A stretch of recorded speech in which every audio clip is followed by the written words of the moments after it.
नमस्कार, मी निलेवाड पवन. आज आपण एक वेगळ्या विषयावर चर्चा करणार आहोत. म्हणजे डेली करंट अफेअर्स असतं, पण आपण आज पहा 2025 मग राज्यसेवा म्हणजेच MPSC आणि UPSC या दोन्ही परीक्षेच्या संदर्भात थोडीशी चर्चा करणार आहोत. ओके, आता पहा, जनरली आपले स्लाईड असतात किंवा तुम्ही पण यूट्यूबवरती पाहिलं असाल की जनरली जे लेक्चर्स असतात ना ते PPT बेस्ड वगैरे असतात. पण आपण PPT वरून वगैरे शिकवणार नाही, तर डायरेक्टली ब्लँक स्लाईडवरती शिकायचं आहे. ओके, त्यामुळे पहा, तुम्ही पण ब्लँक स्लाईड किंवा तुमचं जे ब्लँक स्लाईड म्हणता येणार नाही, पण तुमच्याजवळ जे प्रिव्हियस नॉलेज वगैरे आहे ना त्याला थोडंसं ब्लँक करूनच लेक्चर अटेंड करण्याचा प्रयत्न करा. ओके, जो व्हिडिओ पाहत आहात ते थोडंसं ब्लँकमधूनच पाहण्याचा प्रयत्न करा. कारण पहा, 2024ची जी राज्यसेवा आता एप्रिल महिन्यात जी होणार आहे ती कशी आहे, MCQ पॅटर्नवरची आहे. बरोबर, मग 2025ची कशी असणार आहे, डिस्क्रिप्टिव्ह असतील. बरोबर, मग डिस्क्रिप्टिव्ह पॅटर्न वेगळा आहे व MCQ पॅटर्न वेगळा, त्यामुळे आता तुम्हाला ब्लँकली सर्व काही तयारी करावी लागेल.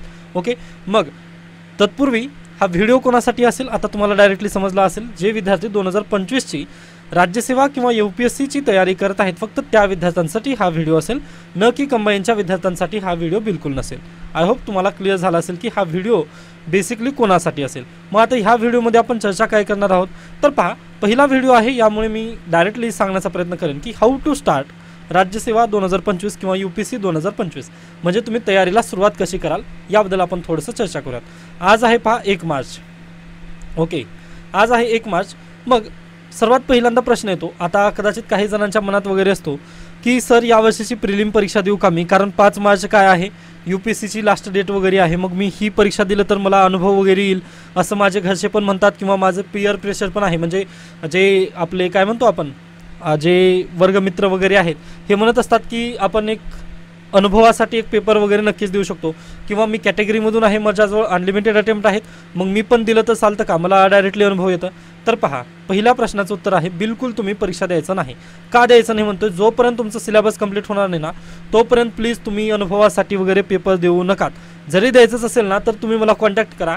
आता 9 तारखेला एक पुण्यामध्ये आपली ही आहे ओपन मॉक टेस्ट आहे, ती तुम्ही परीक्षा द्या, किंवा आणखीन जर दुसऱ्या परीक्षा असतात ना ते परीक्षा द्या जिथं तुम्हाला अनुभव येईल. परंतु UPSC किंवा MPSC फक्त अनुभवासाठी तुम्ही बिलकुल देऊ नका. हां, MPSC मी तुम्हाला म्हणेल अनुभवासाठी देऊ शकता तुम्ही, कारण तिथं अटेम्प्ट गिनलं जात नाही. तरी पण पहा, जे फर्स्ट अटेम्प्टमध्ये क्रॅक करण्याची जी मजा असते ना ती पुन्हा 2-3 मध्ये वगैरे नसते. त्यामुळे थोडंसं थांबा व आपली पण वेळ येईल हे तुम्ही नक्की घ्या. अनुभवासाठी काहीही गोष्टी करू नका, कारण तुम्हाला सिलेबस माहिती नाही आहे. त्यानंतर दुसरा प्रश्न येतो, हे झालं अटेम्प्टबद्दल. त्यानंतर पहा, आता हा व्हिडिओ कदाचित हाऊ टू स्टार्टबद्दल न होता FAQ बद्दल होत आहे, की म्हणजे कोणत्या मिस्टेक करू नये, तरी पण त्याबद्दल पण आपण चर्चा करूयात. आता पहा, दुसरी एक मिस्टेक, तुम्ही जर टॉपरचे व्हिडिओ वगैरे पाहिलं तर ते टॉपर वगैरे काय म्हणतात आपल्याला, सिलेबस एक मस्ट आहे. अगदी बरोबर. मग पहिल्यांदा तुम्ही सिलेबसला पाठ करा किंवा म्हणजे अगदी डेली वाचत राहा. आता मी पाठ करा याच्याबद्दल थोडंसं विरोधात आहे, म्हणजे तुम्ही डेली ना त्याला पाहत राहायचं आहे. ओके, पाठ केलं म्हटल्यानंतर तुम्हाला समजून येत नाही. त्यामुळे पहा, आय थिंक काही विद्यार्थ्यांना आठवत पण असेल, डिकन्स्ट्रक्शन ऑफ सिलेबसबद्दल मी कोर्स घेऊन येणार होतो व ते बोललेलं पण होतं. पहा, जर काही विद्यार्थ्यांचे आणखीन परत जर मला तशा पद्धतीने कमेंट वगैरे आले व त्यांनी जर खरंच जे विद्यार्थी काही इच्छुक असतील ना तर डिकन्स्ट्रक्शन ऑफ सिलेबस मी नक्कीच यूट्यूबवरती वगैरे घेऊन येईल. तर पहा, पहिल्यांदा काय करायचं आहे, तुम्हाला सिलेबस पाहून घ्यायचा आहे, म्हणजे समजून घ्यायचं आहे, पाठ करायचं नाही आहे. पहा, मी पाठांतरच्या विरोधात आहे भरपूर. ओके, पहिल्यांदा तुम्हाला काय डिकन्स्ट्रक्शन ऑफ सिलेबस करायचं, सिलेबस समजलं, मग त्यानंतर तुम्ही काय करायचं, सिलेबसला चालू करायचं, म्हणजे एक एक रित्या सिलेबसला सुरुवात करू शकता. मग काही टॉपर्स म्हणतात तुम्हाला PYQ पाहायचे, मग मी याच्या पण विरोधात आहे. PYQ तुम्ही आत्ताच पाहू नका. का पाहू नकात म्हणतोय मी, जोपर्यंत तुम्हाला सिलेबस समजणार नाही ना तोपर्यंत हे PYQ कोणत्या टॉपिकमधून आहे हे तुम्हाला बिलकुल समजणार नाही. त्यामुळे कोणत्याही टप्प्याने वगैरे जरी म्हटलं तरी पहा, ही माझी स्ट्रॅटेजी किंवा माझ्याबद्दल ही लागू झालेलं आहे, अशा पद्धतीने मी सांगण्याचा प्रयत्न करतोय. आता अगदीच जरी फेल्युअर असतील ना तर काय करू नये, हे फेल्युअरकडून जास्त तुम्ही शिकू शकता. बरोबर, म्हणजे काय केल्यानंतर फेल्युअर येतं हे मी डायरेक्टली सांगू शकतो. त्यामुळे माझ्याकडून तो म्हणजे मी जेवढं पटेल ना तुम्हाला तेवढं तुम्ही ऐकू शकता. म्हणजे पहा, सिलेबस तुम्ही पाठ करू नका, तर त्याला समजून घेण्याचा प्रयत्न करा. त्यानंतर PYQचं पण तसंच आहे. PYQ तुम्ही आत्ताच पाहू नका, ज्या दिवशी आपला चॅप्टर वगैरे खत्म होईल, म्हणजे काही गोष्टी समजतात पहा. आता अगदीच आज आपला जर फंडामेंटल राईट जर शिकवलं चालू असेल तर फंडामेंटल राईटबद्दल UPSCने काय काय विचारलेलं आहे ही तुम्ही प्रश्न त्या दिवशी पाहू शकता. अन्यथा पहा, सिलेबस तुम्ही पाठ केलात व सिलेबसच्या नंतर लगेच जर PYQ जर घेऊन बसला तर तुम्हाला बिलकुल काही समजणार नाही. ही एक सर्वात जास्त ॲस्पिरंट ही जास्त मिस्टेक करत असतात. मग ही पण तुम्हाला मिस्टेक करायची नाही आहे. ओके, ह्या झाल्या 2 गोष्टी. त्यानंतर आता तिसरी गोष्टी काय, म्हणजेच काय, ॲन्सर रायटिंग. ओके, म्हणजे डे 1 पासून ॲन्सर रायटिंग करणे. आता अगदीच काही यूट्यूब चॅनल वगैरे आहेत किंवा काही शिक्षक वगैरे त्यांनी अगदीच म्हणतात की डे 1 पासून ॲन्सर रायटिंग करा. पण पहा, मी याच्या तीव्र विरोधात आहे. तसं काय म्हणतोय पहा, कारण तुमचं सिलेबस फक्त एका बेसिसवर चालत असतं. म्हणजे फक्त एका सिलेबसचं एकच विषय जर तुमचं कंप्लीट होत असेल ना, तर तुम्हाला त्याचे लिंकेजेस दुसऱ्या विषयाला लावता येणार नाहीत व तुमचं ॲन्सर जे आहे ना ते चांगलं होऊ शकत नाही. मग ॲन्सर रायटिंग करण्याचं चांगलं वेळ कधी आहे, तर जेव्हा प्रिलिमचा कालावधी असतो ना, प्रिलिम झाल्यानंतर तो जो पिरियड असेल ना, त्या पिरियडमध्ये तुम्हाला काय करायचं आहे, ॲन्सर रायटिंग पुन्हा करायची आहे. प्रिलिम परीक्षा देऊन आल्यानंतर जे 3 महिन्याचा कालावधी असतो त्या कालावधीमध्ये फक्त ॲन्सर रायटिंग करायची. मग तत्पूर्वी काहीच करायचं नाही का, ॲन्सर रायटिंगबद्दल करायचं आहे. जे वर्डिंग वगैरे असते ना ते पाहून घ्यायचं आहे. ओके, आय होप समजलेलं असेल. त्यानंतर डाटा किंवा नोट्स वगैरे जे आहेत ना ते गोळा करायचे आहेत. आता पहा, मी डिजिटल शिकवतोय तुम्हाला, पण तुम्ही हे चूक करायची नाही. तुम्ही काय, पेन अँड पेपर मोड करायचं आहे. ओके, पेन प्लस पेपर याच्यावरती लिहिण्याचा वगैरे प्रयत्न करा, किंवा नोट्स जे असतील तुमच्या ते ऑफलाईन पद्धतीचेच नोट्स असायला हवेत. आता आयपॅड आहेत, भरपूर काही आहेत, डिजिटल सुविधा भरपूर आहेत.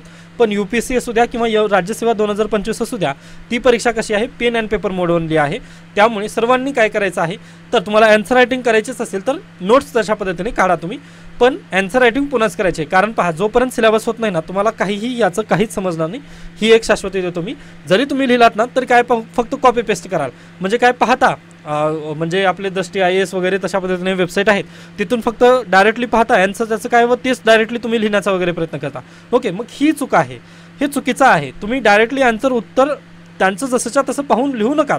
कारण पहा, एक्झामिनर पण जेव्हा कॉपी पेस्ट ॲन्सर असेल ना त्यावेळेस त्याला पण मार्क वगैरे देता येत नाहीत. कारण अगदीच आता पहा, एखाद्या एक्झामिनरकडे जरी 1500 जरी कॉपीज जरी ॲन्सर शीट जर चेक करण्यासाठी गेले, तर अगदी एकच उत्तर जर त्याला कॉपीराईट परत एकदा भेटत असेल तर तो पण नाविन्य नसल्यामुळे अगदीच कमी मार्क वगैरे देत जाईल. त्यामुळे पहा, आपला जर काहीतरी वेगळं करायचं असेल, म्हणजे अगदी समाजाच्या जे समाज करत आहे किंवा आपलं जे सर्व ॲस्पिरंट करायचं, तर त्या प्रवाहाच्या विरुद्ध दिशेनं जाऊन काहीतरी करावं लागेल, तेव्हा आपल्याला पण चांगले मार्क मिळतील. ओके, मग अगदी त्याच बेसिसवर जर तुम्ही म्हटला तर आता न्यूजपेपर वाचा, त्यानंतर सिलेबस कंप्लीट करा, मग त्यानंतर प्रिलिम झाल्यानंतर ॲन्सर रायटिंगला तुम्ही लागू शकता. आता हे झाले थोड्याशा मिस्टेक, काय करायचं नाही हे तुम्हाला मी आता इथं सांगितलेलं आहे. म्हणजे पहिला पॉईंट होता की काय करायचं नाही ॲस्पिरंटनी. मग आता आपण हाऊ टू स्टार्ट याला थोडंसं चर्चा करूयात. ओके, मग नेक्स्ट व्हिडिओमध्ये काय करूयात, आपण प्लॅन वगैरे देण्याचा प्रयत्न करेल. मग पहा, आता हाऊ टू स्टार्ट. ओके, म्हणजे आपण सुरुवात कशी करायची. आता पहा, ह्या व्हिडिओमध्ये ना मी तुम्हाला शेरो शायरी वगैरे तशा पद्धतीने किंवा मोटिवेशन वगैरे देत नाही आहे, किंवा आपले तुम्ही डेली करंट अफेअर्सची व्हिडिओ पण पाहत असाल, त्यामध्ये पण मी सांगत नाही तुम्हाला की अशा पद्धतीने ही म्हणजे मोटिवेट वगैरे कधीच करत नाही. का करत नाही, पहा, जे विद्यार्थी आता इथपर्यंत आलात म्हणजे ना तुम्ही अगदी मोटिवेटेड आहात व तुम्ही करू शकता, ही कॅपॅसिटी तुमच्याकडे आहे. ओके, हे मी गृहीत धरत आहे व तुम्ही पण अगदी इथपर्यंत पाहिलात म्हणजे खरंच तुमच्याकडे कॅपॅसिटी आहे, तुम्ही करू शकता, हे नक्की शाश्वत आहे. आता बाकी तुम्हाला मोटिवेशनची वगैरे पाहण्याची काहीच गरज नाही, किंवा टॉपरची इंटरव्ह्यू वगैरे बिलकुल पाहू नका तुम्ही. ओके, कारण पहा, प्रॉब्लेम काय होतो, तुम्ही प्रत्येक जर टॉपरला वगैरे जर ऐकत गेला तर तुम्हाला तुमची स्ट्रॅटेजीपासून तुम्ही गुमराह होता. जसं पहा, आता तुम्हाला काहीतरी आजार झालेला आहे, जसं की फिवर घेऊयात, म्हणजे तुम्हाला ताप आलेली आहे, बरोबर. मग तुम्ही डॉक्टर 1कडे गेलात, यांनी पहिल्यांदा पॅरासिटामॉल दिली. डॉक्टर म्हणजे तुम्हाला त्या डॉक्टरवर विश्वास वाटला नाही, किंवा तुम्हाला सहज चेक करायचं होतं की ते डॉक्टर खरंच बोलत आहे का किंवा नाही बोलत आहे. मग तुम्ही दुसऱ्या पण डॉक्टरकडे गेली, मग दुसऱ्या डॉक्टरनी कदाचित दुसरी गोळी दिली असेल. मग असंच होतं, पहा, प्रत्येक डॉक्टरची ना प्रिस्क्रिप्शन जी आहे ती वेगवेगळी असते, पण तुम्हाला ती फिवर नीट करण्याचा प्रयत्न तर तिथं नक्की होतोच होतो. ओके, मग अगदी तसंच आहे. पहा, तुम्ही एकतर माझं तरी ऐका किंवा दुसऱ्या शिक्षकांचं तरी ऐका. कारण पहा, इथं तुम्हाला तुमच्या लाईफचा प्रश्न आहे. ओके, म्हणजे हे मी व्हिडिओ अगदी पहा, म्हणजे तुम्हाला म्हणत नाही आहे की माझेच व्हिडिओ वगैरे पहा, कारण पहा, तुमच्या जीवाशी तुमच्या स्वप्नांशी खेळण्याचा मला कोणताही अधिकार नाही आहे, बरोबर. त्यामुळे मी फक्त तुम्हाला मोटिवेट करणं वगैरे हे आपल्याकडे तत्वात नाही आहे. त्यामुळे प्लीज शक्य झालं तरच म्हणजे काय म्हणतो आपण म्हणजे तुम्ही मोटिवेट आहात हे गरजेचं आहे. आता याच्यानंतर पहा, तुम्ही मोटिवेशनसाठी पण व्हिडिओ नकात पाहिलं तरी चालेल, असं माझं पहिलं मत होतं. ओके, मग आता तुम्ही मोटिवेटेड वगैरे आहेत, सर्व तुमच्याजवळ कॅपॅसिटी आहे. मग यासाठी पाहता तुम्ही सुरुवात कशी कराल, मग तर पहिल्यांदा ना तुम्ही 4 विषय निवडायचे आहेत. ओके, पहिले 4 विषय कोणते कोणते? एक आहे पॉलिटी, द्वितीय आहे हिस्ट्री, आणि तृतीय आहे पहा जिओग्राफी, आणि चौथा आहे इकॉनॉमिक्स.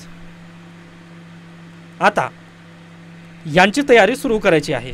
मग एक एक विषय घ्यायचा आहे तुम्हाला.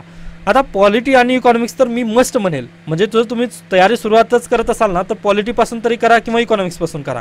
पण इकॉनॉमिक्स थोडासा हार्ड जातो, त्यामुळे आत्ताच याला नका घेऊ. पॉलिटीपासून तुम्ही चालू करू शकता. मग पॉलिटी जर समजवायची असेल किंवा तुम्हाला काहीच माहिती नाही, कायदा म्हणजे काय अशा पद्धतीने जर काहीच माहिती नसेल ना, तर डायरेक्टली तुम्ही काय करू शकता, एकतर NCERT किंवा महाराष्ट्र बोर्डाची पण पुस्तकं चांगली आहेत. महाराष्ट्र स्टेट बोर्डची पुस्तके तुम्ही वाचू शकता. इतिहास व राज्यशास्त्र या सेक्शनमध्ये ती पुस्तकं देण्यात आलेली आहेत. ओके, मग ते वाचायची चालू करायची आहेत आपल्याला. राज्यशास्त्राचं पुस्तक तिथून चालू करायचं महाराष्ट्र बोर्डाचं. व जर ते म्हणजे तुम्ही त्याच्याशी किंवा हे जर नसेल तर NCERT पण तुम्ही हे करू शकता. म्हणजे पहा, NCERT मस्ट आहे. NCERTला जर तुम्ही नकात म्हटलात किंवा त्याच्यासोबत जर फॅमिली नसाल ना, तर तुम्ही महाराष्ट्र स्टेट बोर्डाला तुम्ही प्रायोरिटी देऊ शकता. म्हणजे बेसिकली NCERT जर तिथं जर होत नसेल तर महाराष्ट्र टेक्स्टबुक. कारण पहा, प्रॉब्लेम कसा आहे, हे मराठीत भेटत नाहीत. NCERT मराठीमध्ये नसतात, हिंदी किंवा इंग्लिश. मग त्यासाठी मराठी माध्यमातून महाराष्ट्र स्टेट बोर्डाची चांगली पुस्तकं आहेत, ती तुम्ही नक्कीच यूज करू शकता. मग पॉलिटी झालं. मग पॉलिटी झाल्यानंतर पहा, हे तुम्हाला जेव्हा स्टेट बोर्डाची किंवा NCERTची जे की बेसिक तुमचं कंप्लीट झालं, बेसिक ज्यावेळेस कंप्लीट होतं ना त्यावेळेस तुम्ही कोणत्याला हात घालू शकता, तर रेफरन्स बुकला हात घालू शकता. ओके, आता अपडेटेड रेफरन्स बुकचा पण मी व्हिडिओ लवकरच घेऊन येईल. ओके, काळजी करू नका. आता 2 वर्षापूर्वी 2022 आय थिंक तो व्हिडिओ बनवलेला होता. त्याच्यानंतर पहा, मी पण भरपूर पुस्तके ट्राय केलेली आहेत, मार्केटमध्ये पण भरपूर पुस्तके आलेली आहेत. त्यामुळे नवीन बुक लिस्ट मी लवकरच घेऊन येणार आहे. ओके, त्याबद्दल काळजी करू नका. तर पहा, पहिल्यांदा मी काय सांगितलं, पॉलिटीचे एकतर NCERT वाचा किंवा महाराष्ट्र स्टेट बोर्डाची पुस्तके वाचायची. त्याच्यानंतर तुम्ही M लक्ष्मीकांत वगैरे ती पुस्तके जे की रेफरन्स बुकचं व्हिडिओ नवीन येईल त्यावेळेस मी सांगेल. मग ते झाल्यानंतर पहा, एक एक विषय कंप्लीट करण्याचा प्रयत्न करूयात. त्याच्यानंतर पहा, आता इतिहास नका, जिओग्राफी घेऊ शकता. जिओग्राफीचे पण 9वीची पुस्तकं वगैरे अगदीच बेस्ट आहेत महाराष्ट्र बोर्डाची. एकतर NCERT वाचा तुम्ही, किंवा जर ते शक्य झालं नाही तर महाराष्ट्र स्टेट बोर्ड नक्की वाचू शकता. महाराष्ट्र स्टेट बोर्डामधून पण UPSCचे प्रश्न फसवू शकतात. आत्ताच मी रेफरन्स पाहिलेला आहे, 9वीचं पुस्तक पाहिलं. म्हणजे मी इकॉनॉमिक्स तशा पद्धतीने शिकवण्याचा प्रयत्न करणार आहे यूट्यूबवरती. म्हणजे भूगोलाची जी हे आहे, भूगोलाच्या स्टेट बोर्डाच्या पुस्तकामध्ये आपल्याला इकॉनॉमिक्सची NCERT वगैरे इकॉनॉमिक्स हा विषय तिथं देण्यात आलेला आहे. त्यामुळे मी काय करणार आहे, तर लवकरच माझा प्लॅन आहे की इकॉनॉमिक्स हा विषय यूट्यूबवरती शिकवण्याचा माझा थोडासा प्लॅन आहे. त्यामुळे मी पाहत होतो तर जिओग्राफीचे जे महाराष्ट्र स्टेट बोर्डाची पुस्तकं आहेत ना, ते अगदीच NCERTला पण टक्कर देत आहेत बरं. म्हणजे अगदी चांगल्या लेवलची ती पुस्तके आहेत आणि अगदी तशा पद्धतीतून CDS CAPF परीक्षेला प्रश्न 3 नक्की येतील. त्यामुळे एकतर NCERT वाचा किंवा महाराष्ट्र स्टेट बोर्ड, इथं पण परत तेच आलं. मग याच्यानंतर काय करायचं, रेफरन्स बुक वाचायचं. बरोबर, जिओग्राफी पण आय होप समजलेलं असेल. मग त्याच्यानंतर तुम्ही हिस्ट्री घेऊ शकता. पहा, हिस्ट्रीचं पण तसंच आहे.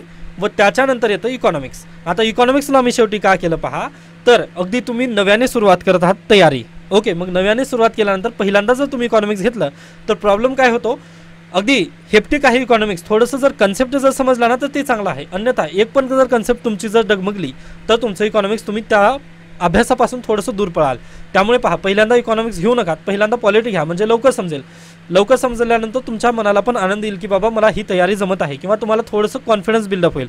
कॉन्फिडन्स बिल्डअप झाल्यानंतर तुम्ही पहा, अगदी दुसऱ्या विषयाला पण थोडंसं म्हणून अगदी करू शकता. म्हणजे आपल्याला पण आपल्या मनाला थोडंसं कॉन्फिडन्स देत जायचं आहे. ओके, एकाच दिवशी पॉलिटी संपणार नाही आहे. पहा, हे आता रोडमॅप किंवा जे प्लॅन स्ट्रॅटेजी प्लॅन वगैरे असेल ना, त्या व्हिडिओमध्ये आपण तिथं डिटेलिंग चर्चा करूयात. पण आता सध्याला तुम्ही चालू कशा पद्धतीने कराल किंवा हाऊ टू स्टार्ट प्रिपरेशन, ह्या व्हिडिओमध्ये मला हेच सांगायचं आहे की तुम्ही ह्या 4 विषयांना थोडंसं फोकस करा. आज 1 तारीख आहे, अगदी आगामी 2-3 महिन्यामध्ये तुमचं हे झालं असणं गरजेचं आहे. म्हणजे पहिल्यांदा स्टेट बोर्डाची पुस्तके वाचा.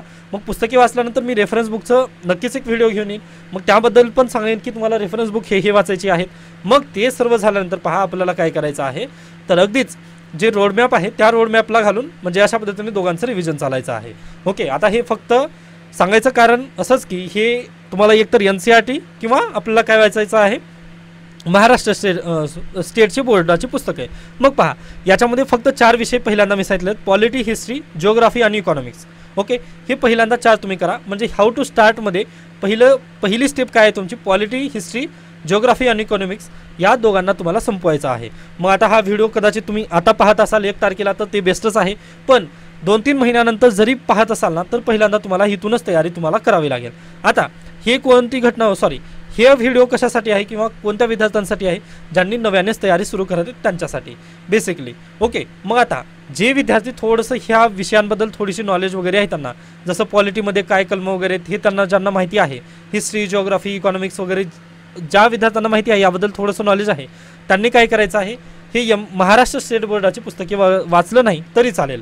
ओके, म्हणजे पहा ज्या विद्यार्थ्यांचं BA आहे त्या BAच्या विद्यार्थ्याला अगदी याच्याबद्दल माहिती असेल ना पॉलिटीबद्दल, मग त्यांनी डायरेक्टली NCERT त्यांना समजेल असं मी गृहीत धरत आहे. मग त्यांनी याला जरी हात घातला तरी चालेल किंवा महाराष्ट्र टेक्स्टबुक किंवा NCERT जरी नाही वाचली तरी चालेल. काय म्हणतोय, कारण तुम्ही रेफरन्स बुक वाचत असताना तुम्हाला BAचं बॅकग्राऊंड असल्यामुळे तुम्हाला नक्की ते गोष्टी समजून येतील.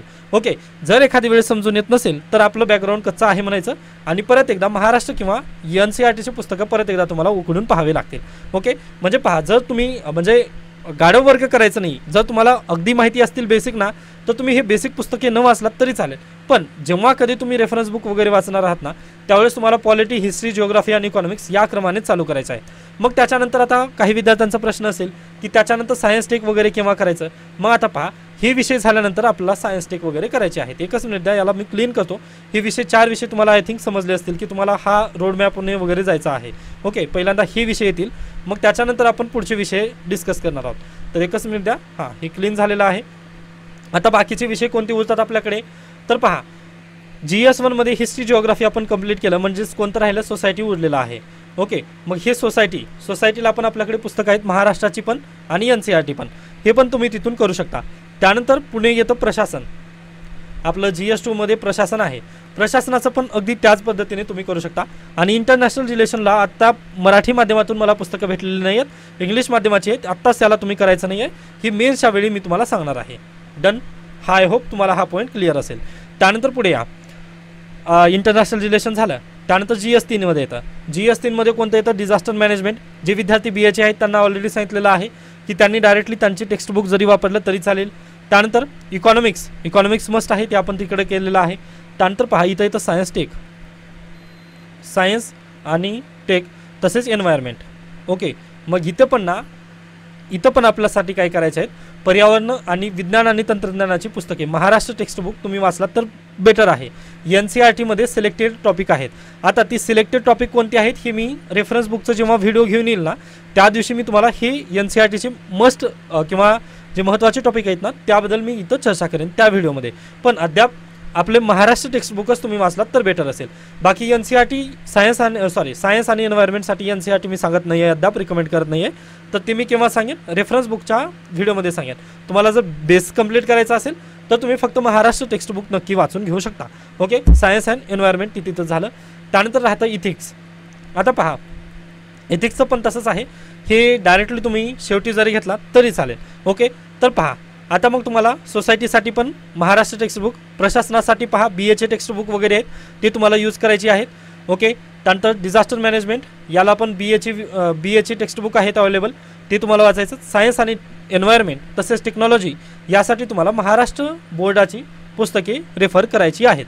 म्हणजे पहिल्यांदा स्टार्टिंग कसं करणार आहात तुम्ही तुमच्या प्रिपरेशनला, तर हे तुमचं अशा पद्धतीने एक रोडमॅप असेल किंवा हे पुस्तकं तुम्ही वाचून कंप्लीट करणं गरजेचं आहे. आता पहा काही 12वीचे पण विद्यार्थी असतील त्यांनी पण हे म्हणजे आता अगदीच उन्हाळ्याची सुट्ट्या वगैरे लागत आहेत, मग तुम्ही हे पण पुस्तकं क्लिअर जरी केलात तरी चालेल. पहा म्हणजे असं मी रेकमेंड करत नाही की तुम्ही लगेच UPSCला वगैरे तयारी करा, पण पहा जर शक्य झालं तर अर्ली स्टार्ट केला तर ते तुमचंच बेटर आहे. त्यामुळे जर शक्य झालं तर तुम्ही नक्कीच करू शकता. पण ज्या विद्यार्थ्यांनी पहिल्यांदाच हाऊ टू स्टार्ट ही पाहत आहेत त्यांच्यासाठी मी सांगितलं महाराष्ट्र टेक्स्टबुक किंवा जे आपली ही आहे NCERT त्यापैकी कोणतं डिफरन्स किंवा कशा पद्धतीने ती यूज करायचं आहे आणि कोणत्या मिस्टेक तुम्ही करू नका. म्हणजे जसं FAQ बद्दल मी सांगितलं की तुम्हाला आन्सर रायटिंग वगैरे कधी वगैरे ते करायची, मग तशा पद्धतीने तुमचे हे पॉईंट आय होप तुम्हाला क्लिअर झालं असेल की तुम्ही स्टार्ट कशी कराल प्रिपरेशन. आता नेक्स्ट व्हिडिओ येईल पहा आपला म्हणजे रेफरन्स बुकचा. ओके, तिथं कोणते पुस्तक वगैरे आपण यूज करू. आता याच्या पूर्वीचा आहे आपला, पण मी ते रिकमेंड करत नाही आहे की तुम्ही पहा. नवीन मी बुक लिस्ट वगैरे देणार आहे, मग त्याच्यानंतर येईल रोडमॅप. म्हणजे अगदी तुमचं टायमिंग वगैरे कशा पद्धतीने असला पाहिजे की कोणता विषय कशा पद्धतीने तुम्ही संपवला वगैरे पाहिजे, मग त्याबद्दल आपण नक्कीच नेक्स्ट व्हिडिओमध्ये वगैरे चर्चा करूयात.